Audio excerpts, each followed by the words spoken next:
Thomas Massey's hanging out with Caitlin Collins. Outgoing call, 3 seconds. Thomas doesn't answer. He says, and then today, and then you came out and you posted this message? When did he post this message? 5:17.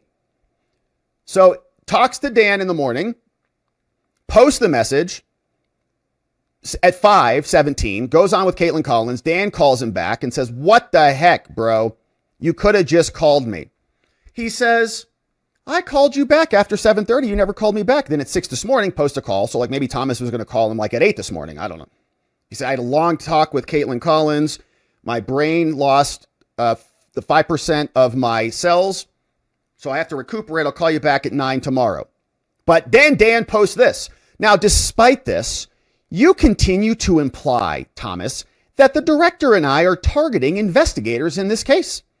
This is disgusting, even by the low standards many have for politicians. Damn, Dan, you know my number and you're free to call me anytime, but it's easier to tweet and throw BS bombs. Yes, our leadership team will be meeting with the FBI team members today, and we will avail them of all the whistleblower resources they need to disclose any evidence of malfeasance in the prior administration. It's like, well, I mean, shouldn't they just give it to you and you can give it to us?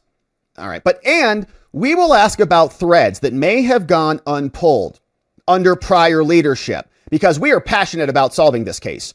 But a week of near 24-hour work on recent, capitalized, open source leads in the case has yet to produce a breakthrough. And some of the media reporting regarding prior persons of interest is grossly inaccurate and serves only to mislead the public. Oh no. I proudly serve in this administration, and I proudly work with the Director Patel to reform and advance the crime fighting and national security missions of the FBI.